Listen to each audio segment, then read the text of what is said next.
وہ اللہ کی پکڑ میں آ گیا ہے جی، گرفت میں آ گیا ہے۔ اور ہے بھی ٹھیک کہ دونوں طرف اشارے جاتے ہیں کہ گناہوں کی وجہ سے بھی عذاب آتے ہیں، آزمائشیں آتی ہیں، اور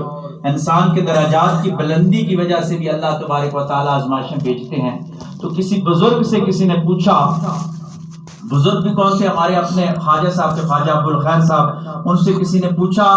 کہ ہم پہ کوئی برا وقت آ جائے، کوئی مشکل آ جائے، پریشانی آ جائے، تو ہمیں کیسے معلوم ہوگا کہ یہ اللہ کی آزمائش ہے یا اللہ کا عذاب ہے؟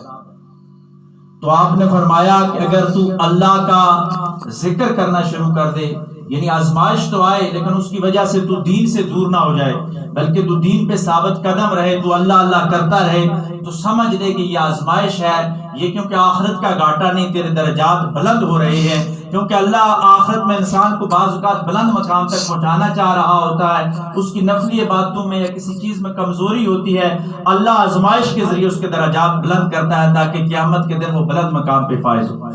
اور دوسری طرف اگر آپ پہ کوئی سختی آ جائے، کوئی عذاب آ جائے اور آپ مسجد جانا چھوڑ دیں، اللہ کی یاد آپ سے چلی جائے، قرآن پڑھنا آپ چھوڑ دیں، آپ کے گھر میں ویرانی آ جائے، تو پھر توبہ فوراً کرنی چاہیے، کیونکہ یہ اللہ کا عذاب ہے، کیونکہ اللہ نے اپنا نام آپ سے چھین لیا ہے۔ اگر اللہ اپنا نام چھین لیتا ہے تو سمجھو پھر خیر کی بات نہیں، پھر ہمیں تشویش میں مبتلا ہونا چاہیے، اور اس وقت تک شکر ادا کرنا چاہیے کہ جب تک ہماری زبانوں پہ اللہ کا نام جاری رہے، کیونکہ اللہ کبھی بھی غیروں کی زبان پہ اپنا نام نہیں جاری کرواتا، جو اس کے پیارے ہوتے ہیں انہی کی زبانوں پہ اس کا نام جاری ہوتا ہے، کیونکہ اللہ قرآن میں فرماتا ہے کہ تم مجھے یاد کرو میں تمہارے چرچے کروں گا۔ تو جو یاد کرتا ہے وہ اللہ کی یاد میں کسی نہ کسی طریقے سے رہتا ہے۔ آئیے اللہ کو یاد کرتے ہیں، شکر ادا کرتے ہیں کہ یا اللہ تو نے مسجد میں آنے کی توفیق عطا فرمائی، یہ رات نصیب فرمائی، اور اس رات میں اپنا نام بلند کرنے کی توفیق عطا فرمائی۔ ذوق اور محبت کے ساتھ اللہ اللہ اللہ اللہ اللہ اللہ اللہ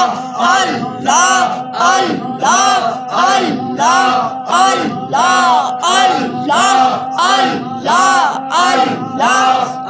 اللہ اللہ اللہ اللہ